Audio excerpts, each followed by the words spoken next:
Well, hello and welcome back to season 2 of Trauma Recovery Resilience podcast with Lisa Cherry. I am so excited. We are heading into 2020 and what a year last year was. So many things happened towards the end of the year that have really created a space for us to do things quite differently in 2020. And if we're not doing things very differently, we are going to have to. So it is with such pleasure that I'm taking us into season 2 with the theme of relational activism, which excites me so much. And with that in mind, I am joined today by Becca Dove, family worker in Camden, Tim Fisher, social worker also in Camden, and Mike Clarke, who is a play worker. What a team. Hello, people. Hello. So I've got all three of you in one room, which is absolutely fantastic. I'm in one room, you're in another, and we're having this wonderful opportunity to have a conversation. And I've followed the work of Becca and Tim for some time because relational activism, I first heard through them, and it's one of those phrases that you kind of, it was a bit like when I was 16 and I heard the word feminism and I thought, I'm that. It was a bit like that. I heard relational activism, albeit at the age of 49, and I thought, yes, I'm that. So that's really how this has started. And Mike, I'm going to start with you because you are connected in some way that I will get you to explain to Becca and Tim, which led me to a video of you on YouTube and then led me to write to have you here on the podcast. So Mike, do you want to just kind of introduce yourself a little bit? All right, sure. So my name, Michael Clarke, take a pick. I started volunteering a few years ago with International Citizen Service. I went to Asia. I was teaching about sexual reproductive health and rights in schools. We had classes of children up to like 90 kids in a class where there was 4 British volunteers. I came back from Asia and then I joined the Youth Offending Service where I received some trauma training as a peer support navigator trainer. I was working with like 4 young people, basically reiterating the training through my words. And then I took that experience into the social care sector where I became the chair of my local authority's Children Care Council. And then doing that basically opened up a platform for me to reach out to social workers, advanced practitioners. You've got the directors of social work. We've got national, basically the National Leaving Care Benchmarking Forum. So I've delivered relational training basically over the last 3 years, but without even knowing what it was or what I was doing until I actually met Tim in April this year, where we ran. It was like a service event type with Clarissa, where I can't remember exactly what we were doing, but it was entirely around the relational activism work. It was a lot of, I think we ran an Energizer, I ran some poetry, and then I think that day basically was the start of my journey with Camden, basically. So from there, it's like, we're basically taking all the small things that we've done and trying to take them and put them on a national scale, basically. So that's very interesting to me, and that's something that I think I'm really interested in thinking about. How do we replicate that model and that idea and take that as a national approach and a national way of doing something? And I know in our conversation that one of your leaders, if you like, or one of the people that you follow in terms of how that helps form and shape your thinking is Adrienne Maree Brown and the Emergent Strategy book. And I just wanted to read something that I'd pick. I think it's an absolutely fantastic book, just for anyone else who's interested. Emergent Strategy by Adrienne Maree Brown. And she's written something here that's by someone called Sierra Pickett that I think really encapsulates relational activism. Tell me what you think. Starling's murmuration consists of a flock moving in sync with one another, engaging in clear, consistent communication and exhibiting collective leadership and deep, deep trust. Every individual bird focuses attention on their 7 closest neighbours and thus manage a larger flock cohesiveness and synchronicity, at times upwards of over 1 million birds. That's beautiful, isn't it? Wow. I love it. Yeah. Yeah. There's something about that interdependency that really speaks to relational activism, and it's something that we've talked about a lot, about the strength in interdependency, but that's not a weakness. It's not, we've kind of reached a point in society where we think dependence on others is a sign of a weakness, but we've talked a lot, haven't we, over the last year about interdependency and that being just such a strength. And your example, the murmuration, is all about interdependency. That's how they survive, that's how they make it through the winter, that's how they get to the warmer climates, that's how they find food. So yeah, that's really poignant, Lisa. I really like that. See, Yeah. I was gonna say, I think the best key word in what you said was the cohesiveness, because you can have a lot of communication, you can be aware that something is happening, you can see it, you can hear it, but that cohesiveness, that understanding, that ability to understand is what keeps everyone together. Because although we might be on the same path, and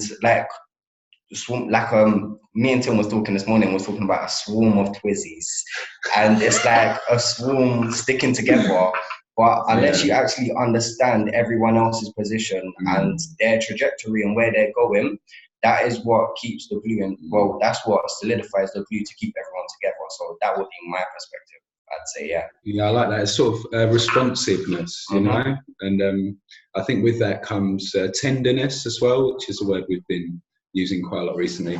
But I think Adrienne Maree Brown also talks about the importance of critical connections rather than critical mass, or aiming for critical connections. I think she says less prep, more presence. So just being really real in the moment and really responsive in the moment, in your flock, in your swarm of twizzies. Yeah, and that whole kind of the whole interdependence notion. I mean, so in the 90s, I worked in leaving care teams, and we talked all the time about interdependence. It was part of the language we used. I'm not saying I understood it fully, because I don't think I did. I was 20 something. I hadn't began to deal with my own history in any shape or form.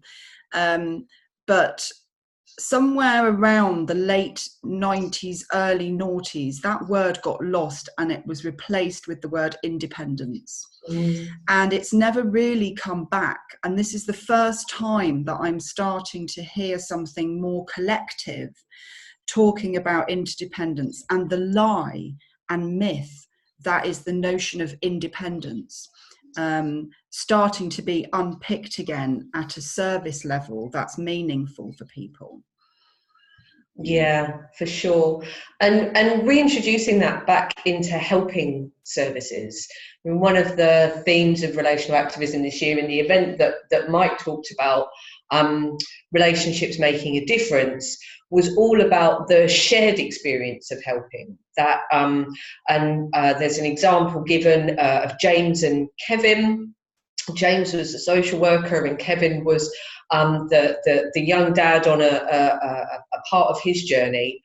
But they talk about the interdependence that they shared as part of that journey together, that James learned from Kev and Kev learned from James, and that being a real strength that comes out of the relationship. And James will still comment on it today, won't he, about how much that relationship gave him as a human being, as a social worker, that not only shaped his practice but added to his humanity. And we shouldn't be afraid of that. You know, this idea of helper and helped as somehow others that sit apart. It's a bit of a fallacy of our time, that if we can start to undo some of that and think of ourselves in a relationship together and interdependent on each other to get wherever it is that we want to go, that can only be a healthy thing for 2020, I think. What do you reckon? Mutually beneficial relationship. Literally, that is it. Just because I'm a young person, I'm a social worker, it doesn't mean all you're getting is a payment out of this.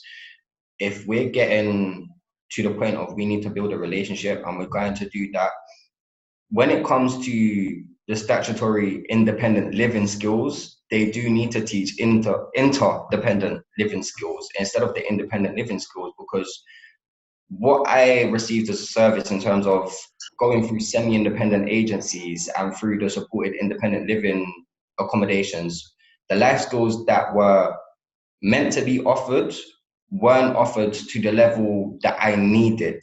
It was a basic, well, this is what every care leaver should be going through and what they should be receiving, instead of it being a tailored approach and a tailored, well, what does this person understand? What does this person know?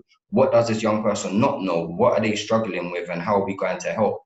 And instead of it being a tailored approach like that, because it's a semi-independent agency and there's no local authorities directly involved internally with the semi-independent agencies, there's a lot of miscommunications, a lot of things lost in translation. Therefore, when it comes to the young person actually going to the actual ladder, the ladder would be social services, and the semi-independent agencies aren't even attached to the ladder.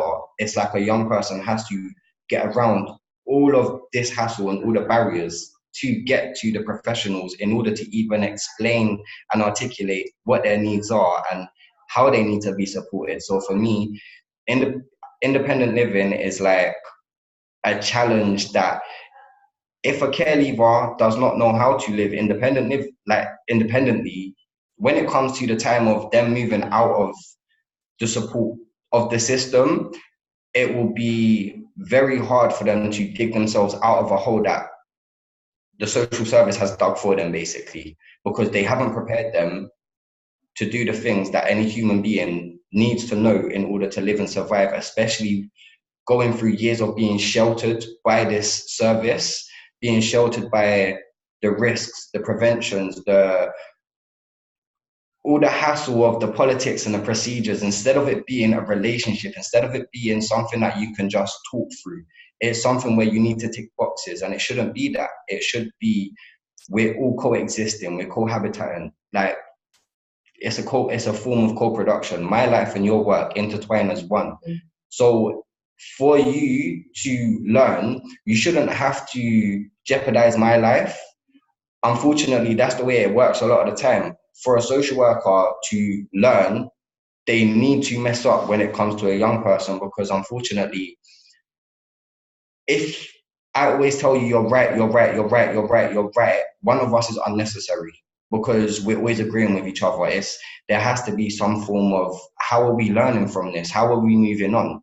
That's what defines a good relationship. For me and you to be able to have a fight and then talk it through the next day, and then the following day we're making plans and decisions.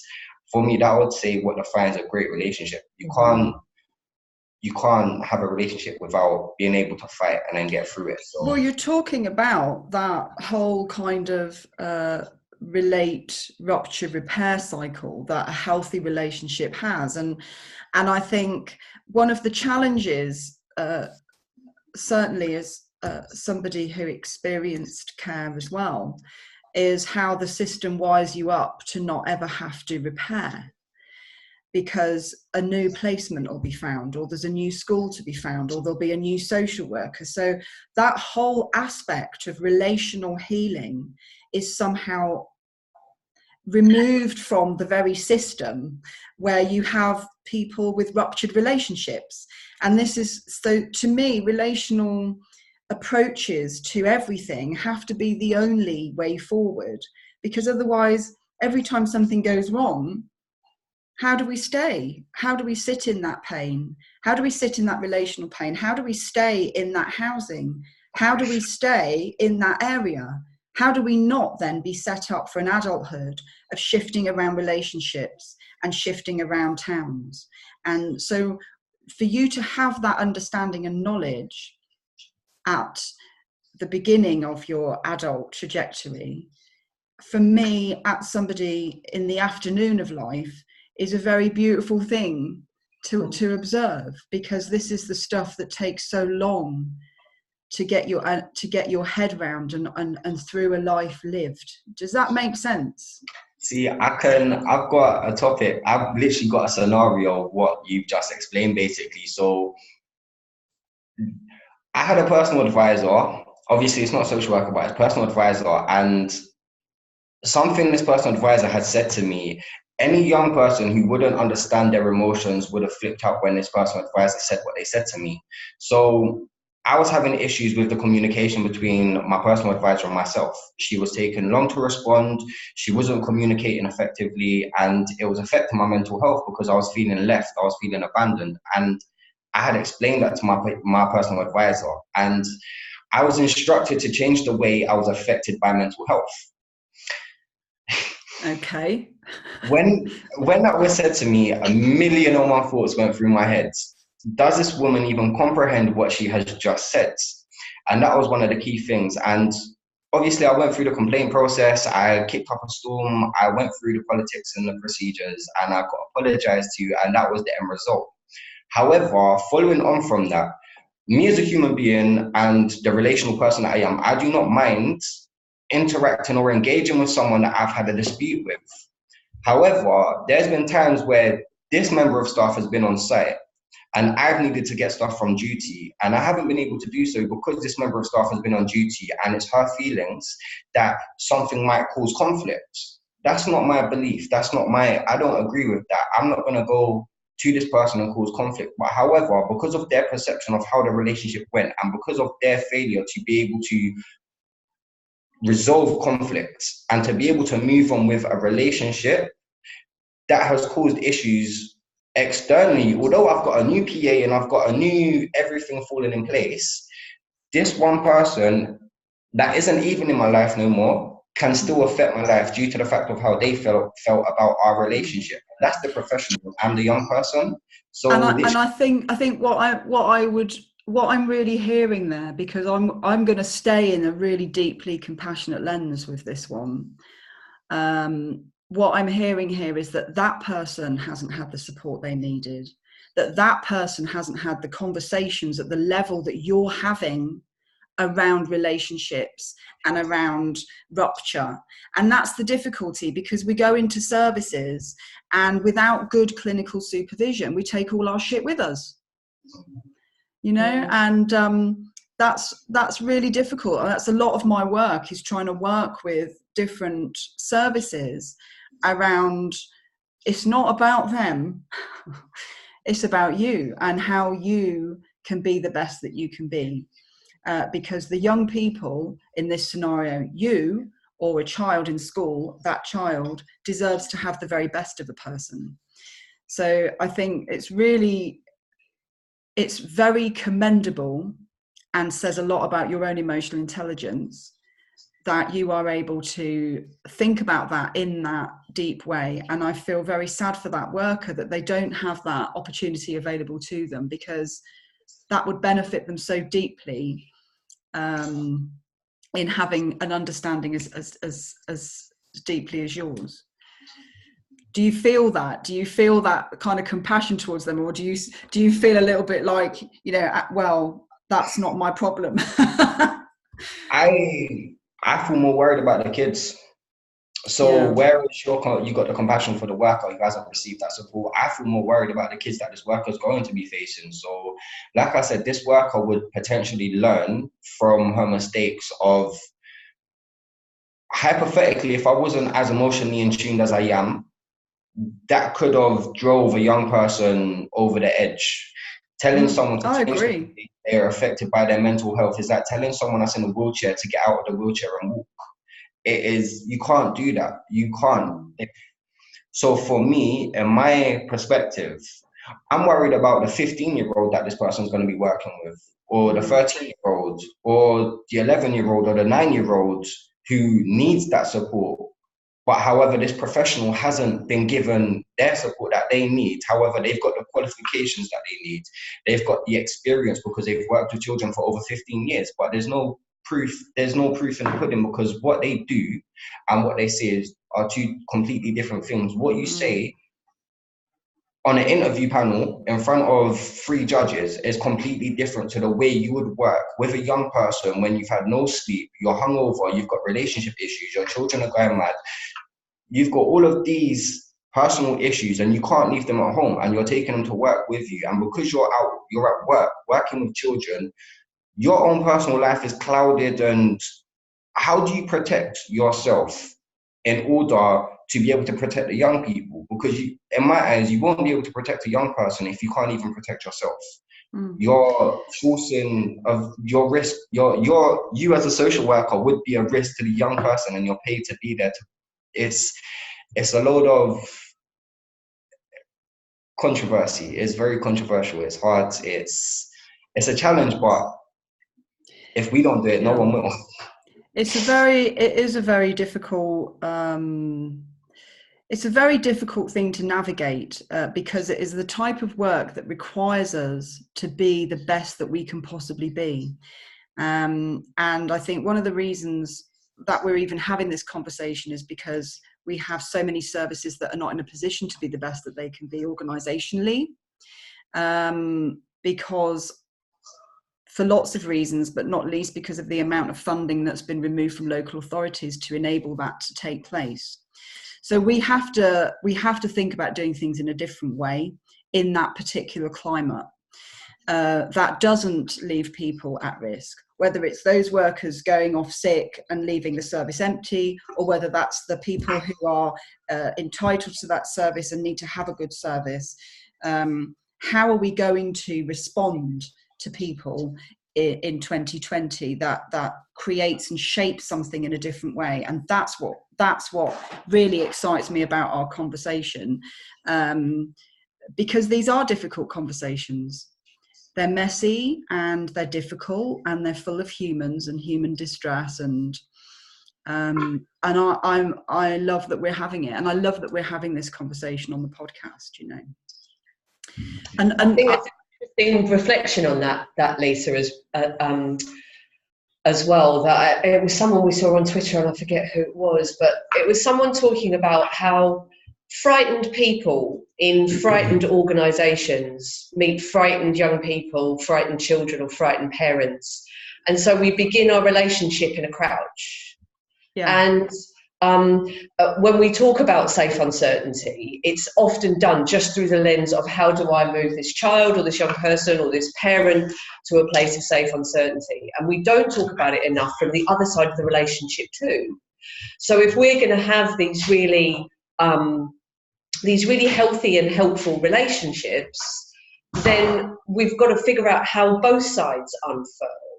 And some of that is managing some of those big structural issues that exist in organisations. Some of it is about the much broader contextual lens of the world that goes on around us, that puts us in a crouch even before we get into the workplace.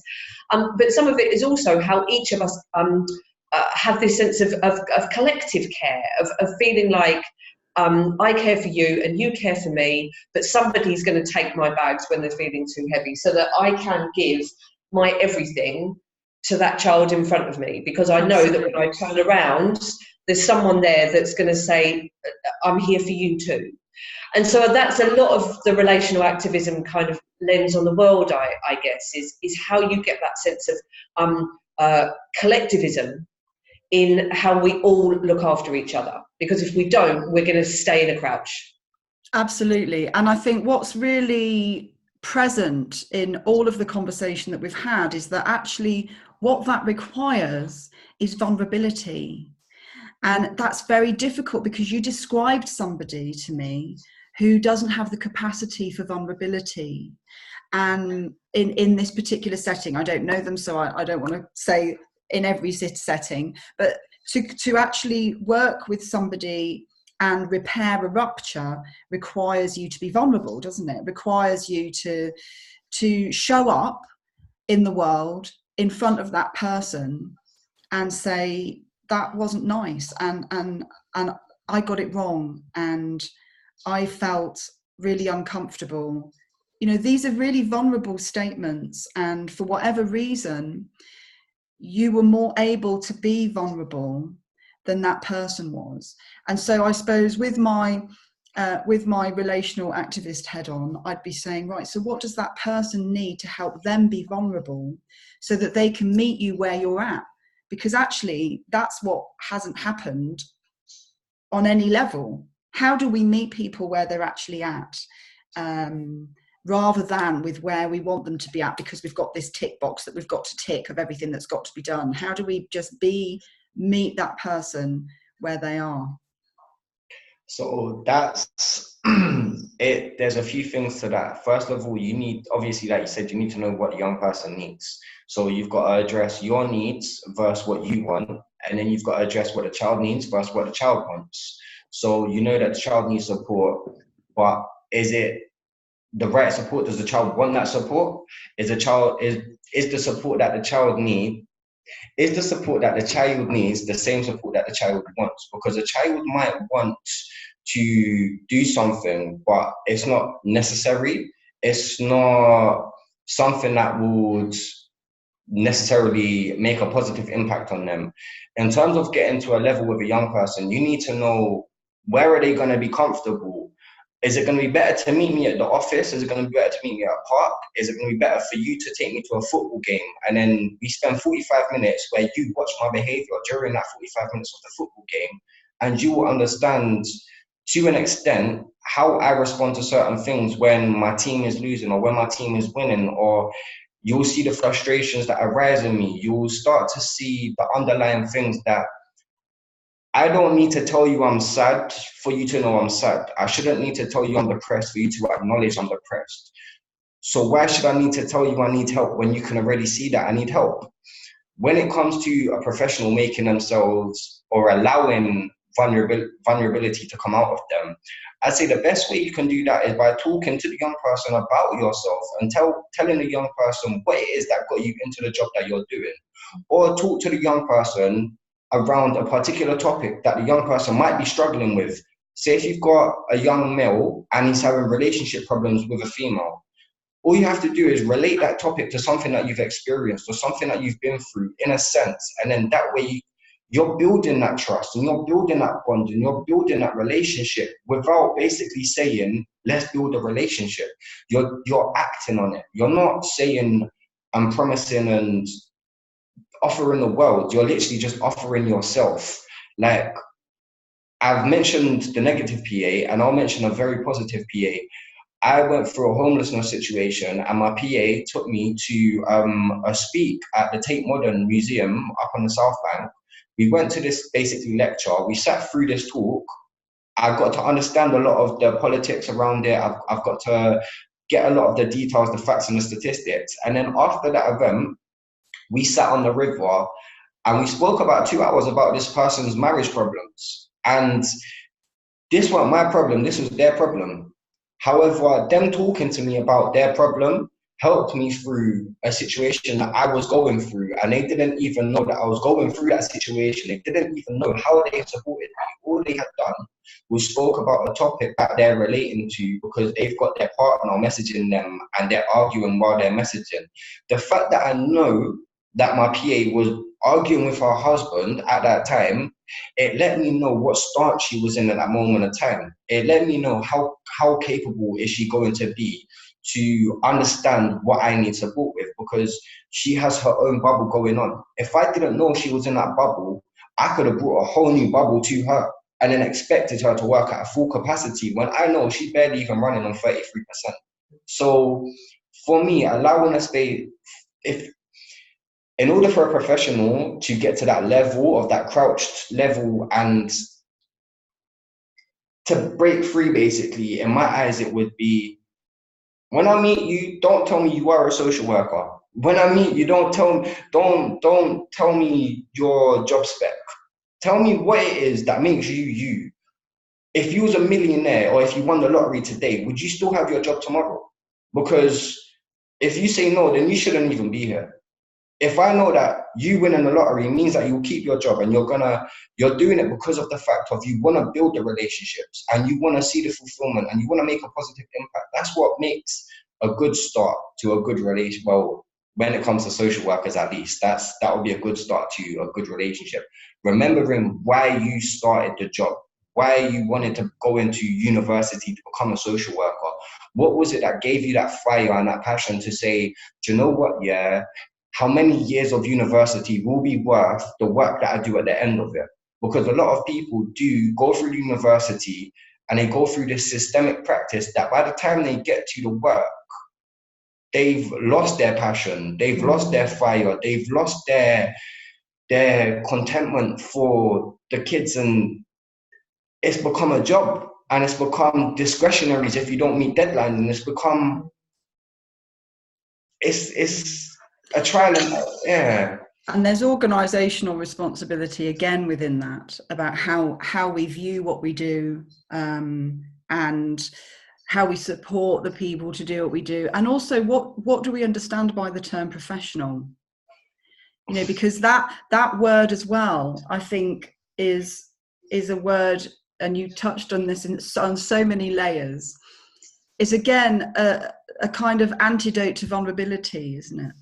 You know, that if we can, I can't share this particular thing with you because I'm a professional and I have to keep my boundaries. And the very lovely Eunice Lumsden, who I talk about a lot because she's the only social worker whose name I remember from 1986, and we've been back in touch for a few years. And you know, she always talks about the use of the 3 Ps, which I just think is a really useful model in how we use that relational approach. So that's the social pedagogy model, with your private space, your personal space, and your professional as a Venn diagram.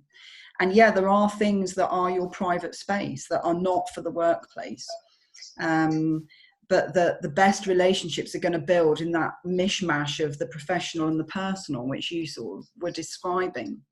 And it's really worth unpicking what relationships mean, because my experience of talking about relationships, actually, where people have had a lot of relationships with ease, it's actually very difficult for people to think about, well, how do you actually build a relationship? What does it mean to build a relationship if you've always had relationships, especially the kind of relationships that family brings, that have a whole, you can just do whatever you like, can't you? It's not the same as the relationships in a paid setting that can end, or relationships outside of stability that have an ending. Yeah. So before, I would like to speak to Becca in a minute about her vision for 2020. But before we do that, I was wondering if you would give my lovely podcast listeners a bit of a shimmy around one of your poems. All right, yeah, I actually wrote a poem the other day. It's going to be published by a lovely doctor. Her name is Dr. Treisman. Dr. Treisman. Oh, Karen. Yeah. Yeah, so I wrote this poem for her. So this is going to be published in my book next year. So you guys get a sneak preview of it. So cool. Yeah. Well, what's really nice, actually, is Karen's coming on the podcast. She's going to be on the podcast shortly after yourself. So that's a really nice little segue there. It would be lovely because I've sent it to her, but I'm not sure she would know how it would sound coming from me. So I think it would be, I think it would be good. It's based on trauma-informed approaches as well. So it's not too long. It's like 300, 400 words. So it's pretty short compared to some of the ones I've wrote. But yeah, I'll get straight into it. I don't mind. Yeah. Go for it. So it's called Lost Thoughts, because I wrote it at like 3 o'clock in the morning when my thoughts were all over the place. So just like the monsters under my bed when I was 9, I tried to tell myself it would go away. I tried to convince myself I was fine. Just like the bullies I'd fight, they said our behaviors were aligned, except they were fighting and I was in trouble for fighting a fight. And also in reality, I didn't even want to be heard or in sight. Just like the way the sun sets in the night after struggling to rise, soon to be replaced by a moon in the sky, just an imitation and reflection of its light. Would that be me? Will my adulthood be a reflection of who I was as a child? Will the stories I had long forgotten about stay hidden no matter how hard I try? Will I ever get over the grief of having my childhood stolen from me right in front of my eyes? Probably not. So yes, I'll tell myself I'm okay. Yes, I'll tell myself that the pain I've been feeling will surely fade. Like myself, I will too get lost in the abyss with the anger and the rage contained in a box locked away in the deepest, darkest corner of my brain. The bottled up concoction of suppressed resentment, names and dates, the words that they mumbled, forcing me to dissociate, anticipating every second thoughts and actions made, with my distractions getting louder, dissatisfaction on their face, with the matter of facts that add up to the study of my case, leaving me surrounded with nothing but the warmth of my own embrace. So could you even imagine being 12 years old with these thoughts in your head and no way to articulate it? When your needs get replaced and you want to debate it, you're really not happy with no power to change it, you're visibly angry but no words to explain it. So what do? Do you paint it? Do you scream it? Do you hide it? Do you leave it? Do you avoid your feelings and emotions exactly when you feel it? I know it isn't fun, it isn't nice and not appealing, but how do we recover without love and mental healing? To love is to act even one act at a time. So, yes, awesome. Thank you. Awesome. So I still want to do some work on it, but thank you. Karen's gonna love it. Karen's gonna love it. She really is. And in fact, I'm gonna message her and say I've had a preview. So, listen, Michael, that's fantastic. Becca, where do you see 2020? What are we going to do? How are we going to form some kind of resistance to what's going on? What are your thoughts? Like, I've got nothing after that. Like, literally, like, I've got nothing. I can't follow that. Genuinely, though, it's more of that, I think. The more that our platforms, however big or small they are, can be used to share stories, to emphasize compassion, to think collectively about our shared responsibility for each other. It comes back, I guess, to some of that interdependency idea. The more we can kind of shun the idea of I and individual and think much more collectively about us and we. Alex Evans has done some really smashing work on the Collective Psychology Project that talks about a larger us. And I think when Tim and I kind of set out on this little relational activism journey, it wasn't really to present anything new. It was just to offer some language, I guess, some unifying language in a way, and to add to the chorus of voices that are joining this conversation all the time. And people like Mike and like our friends Clarissa and Faye and Kevin, who are parent activists, who choose to use their platforms to talk about relationships, to not make relationships a big scary thing. But in Clarissa's words, I might don't know if I'm allowed to swear on the podcast, but she just breaks it down and says it's just about giving a shit. It's that simple. But the more we kind of move into those individualistic spaces, those spaces that are about self-care and that are about I and about me and about you take care of yourself and you look after yourself, as opposed to how do we look after each other, the less we're able to do exactly that and kind of stay open to more than one idea about what's real and what's not, and not get kind of that very set idea of the world looks like this. My interpretation of the world is this, therefore that is how the world is. Like literally every time I spend time with Mike, I'm reminded that my worldview is just one lens, and he makes me plural. He makes the world bigger, richer, sometimes more difficult. Like not in a bad way, because you take me to a difficult space sometimes that says it's not. It's hard. There's a lot of perceptions out there, and it's when everyone has their own perceptions, but to be able to look at your perception from someone else's perception, that is something that is extremely invaluable. From you to be able to see yourself in the eyes of someone else, it's something that we would never be able to do. So the more you work on understanding the way people work, and the more you understand the way they see the world, then that's when you start becoming hopeful to changing the way they see the world. That's when you become hopeful to changing the way you see the world, because you can see the way they see the world. It's all about perceptions. And I think that's where community comes in, because I agree. I mean, I meet people all the time that just don't get out very much, you know, and I say that, I try not to say that with you know, with a negative stance. It's just the reality of certain towns around the country where people don't come out of their spaces. They don't come out of the people that they know and the way that they live, and generate a view that is the view of the country. And we've seen this play out politically in the most wildest of ways that has left many of us bewildered. And I think I feel really lucky that I do venture around the country and meet so many different people in so many different settings, and from one end of the country to the other end of the country. And the UK is not a cohesive space. You know, there are things that pull us together, but you know, I can have one audience in one county council and it can be very, very challenging for all sorts of reasons, and then go in another area and it be very, very welcoming and homely, and everywhere's very different. And I think the more opportunities people have for meeting different people, the better, so that those kind of perceptions can be altered. And you know, I definitely feel sometimes like I'm outside of people's experience, which is something I'm quite used to now. But as a younger person, that's quite challenging, you know, to feel like you're outside of people's understanding of a different type of human, and on top of community, I would say travel, if, as you have done, and you start to very much understand that there are many interpretations of what it is to be human.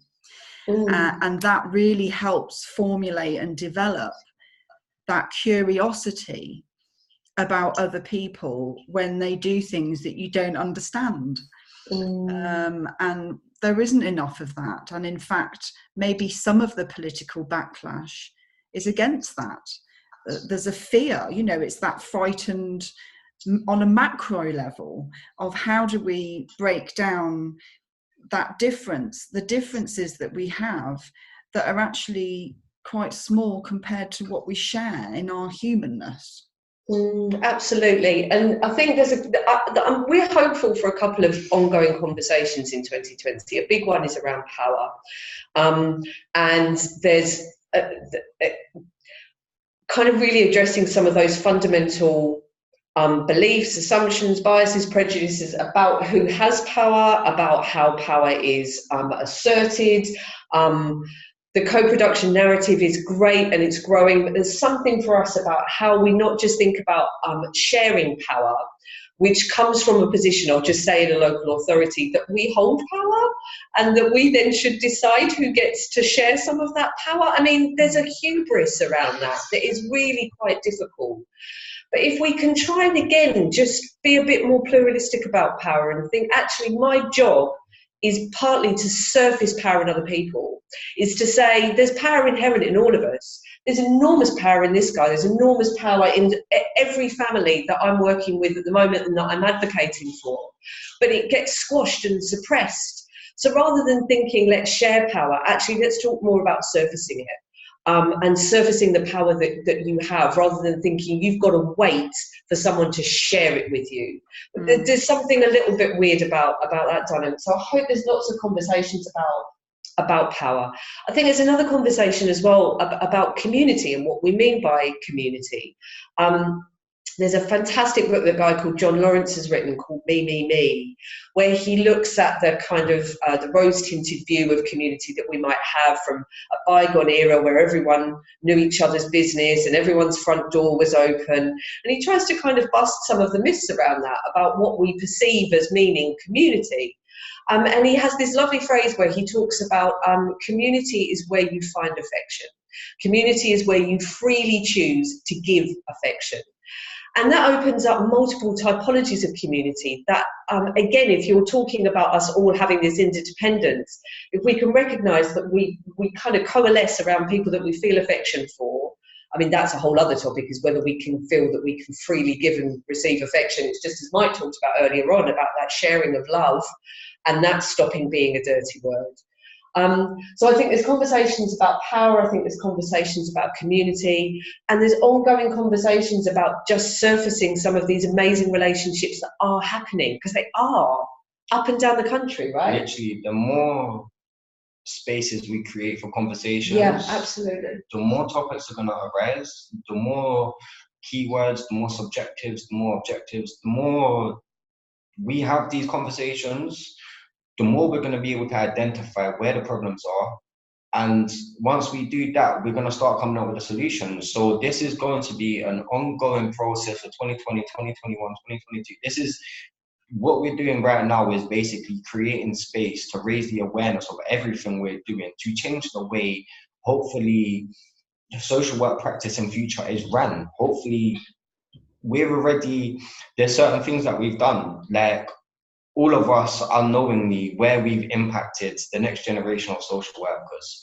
If we can keep doing this for the next 2-3 years, hopefully we're going to change the whole way the systemic practice is run, and it's going to be relational, entirely relational, because I've been involved in some academic lectures and I've seen the content that's provided to them, and it's all, don't get me wrong, it is what they need to know. You do need to know what criteria a care leaver falls under, what type of child are they eligible, or this, that, and the other form are relevant. They need to know all of them titles, but what they don't do is the relational work. How do you manage the relationship? How they don't do role play scenarios. They don't do, or if they do, it's not as intense, or it's not as realistic as it would be in the daily world within a local authority. I believe a lot of social workers, a lot of the issues are in the training that's provided to them. A lot of it is in the training provided to them, because I believe if our conversations were implemented at the very beginning of a social worker's academic career, at least, these conversations would be happening throughout their studies. And by the time they become a social worker, all these conversations would have been embedded year in, year out, instead of it being once in a blue moon, making them reflect on something that they barely remember. It's got to be something that is embedded through years, because you don't get good at something just by being good at it. You practice at it. Some people have a talent, some people you have to practice. Unless you religiously practice something, for you to be able to count, like basically instead of counting 1 to 100, you can basically preach every quality that will make you a good social worker, in terms of managing a relationship, in terms of understanding, in terms of advocacy, in terms of the depiction of understanding and portraying the information you receive. It's the pattern. It's that, like you referred to, the emergent strategy. It's picking out the anomalies and then turning them into a pattern, and then painting that pattern out for everyone to see. Because that's the way the brain works, which is a beautiful thing. And don't feel that, this podcast is listened to by a lot of people, and I know for a fact has influenced discussions in education departments in universities. There's no reason why it can't influence, and it's on reading lists. Students are told to go and listen to it. There's no reason why that's not happening in a social work setting either. And certainly I would hope that any social work academic listening to this podcast would use this as a tool to create some of those conversations, some of those deeper conversations around relationships. And also not thinking that relationships is disconnected from social justice. We've talked quite a lot about this recently, and we did a piece for Transforming Society where we talk about this in some detail, that the personal is the political in any kind of helping profession. I want to be able to feel enough in my soul that I'm moved to act to address the social injustice and the structural harm that is happening to you, be that in a school, be that in a social work situation, be it in a health situation. The relationship, and me being open to having a relationship with you, is what allows me to feel that compassion for you, and therefore to address the social justice elements of why I came into this profession in the first place, and the human rights elements of it. So there's an absolute connection between relational practice and the social justice, human right element of what brings people to the social work profession, an absolute connect. And we can't think of them as separate, because then we start putting people in boxes, and then, as Mike said earlier on, then I'm trying to compartmentalise bits of who I am. But actually, if I'm a relational, compassionate person with a strong social justice lens that is moved to act, to want to right some of the wrongs that have happened, or even if I can't right the wrongs, to make the next bit of your journey that little bit better in the way that you want it to be through our relationship together, I want to be that person. You know, I don't want to be the tick boxy transactional person. It can be as simple, not even just from social workers' point of view. In terms of within local authorities, you've got a reception area. Down to how these receptionists greet the people that come into the buildings is it's literally, if I have a meeting with a professional and I come in and the first thing I'm greeted by is a petty attitude by a receptionist who is annoyed for whatever reason for her personal circumstances, where she gives me attitude, I can't even get to my PA because she's giving me attitude. Now my mental health is conflicted off of her attitude because she's in a bad scenario. So it's not even just when in terms of the social workers, it's everyone that encounters this young person. It's everyone that would encounter this young person in terms of everyone. If you have to have a conversation with a vulnerable young person, you need to be trained in a way that means you can handle whatever this young person says to you, but you need to make sure that this young person will be able to handle what you say back to them. Because like I said before with my personal advisor, what she said to me, I'm lucky I went through the training that I went through. Otherwise, I would have reacted in whatever way, unprofessional, whether my mental health would have deteriorated enough for me to not be able to explain what I could have done with my actions. A lot could have arisen. So it's all about literally, it's everyone that encounters a young person's life. They need to, it's hard, but it will be resolved.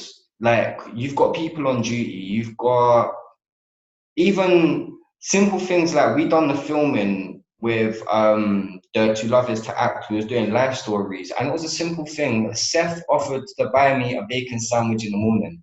It was a simple act, and I literally said to him, I appreciate, I basically referred to that in a topic of conversation, saying them simple acts there. What do you need?